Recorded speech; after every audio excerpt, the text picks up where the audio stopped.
క్షేత్రస్థాయి పరిస్థితులు వేరుగా ఉంటాయి. అందుకని ఒక్కోసారి అనుభవం ఇటు ఒక్కోసారి గబుక్కుని ఒక మాట అన్నిస్తుంది. లోకేష్ గారు ఆ రోజు మా నాన్నగారు ముఖ్యమంత్రి ఎన్ని అన్నా కానీ ఇవన్నీ నేను ఎందుకు దాన్ని పెద్ద మనసుతో వదిలేస్తానంటే,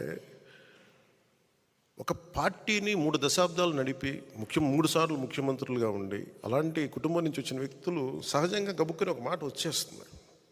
దాన్ని రాష్ట్ర ప్రయోజనాలను దృష్టిలో పెట్టుకొని జగన్ అనే వ్యక్తి ఇంకొకసారి వస్తే రాష్ట్రం అధోగతికి పాలవుతుంది అన్న ఒక్క ఆలోచన నన్ను చాలాసార్లు రెస్పాండ్ కానివ్వకుండా చేస్తుంది.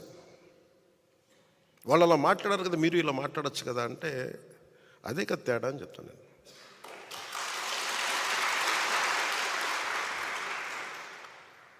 అంటే నేను చాలా ఆలోచించి, ఎందుకంటే ఒక పొత్తుని ఇబ్బందిగా గురి చేసి ఒక మాట మాట్లాడడం చాలా తేలిక. నేను అది ఈ రోజున మాటిస్తున్నాను.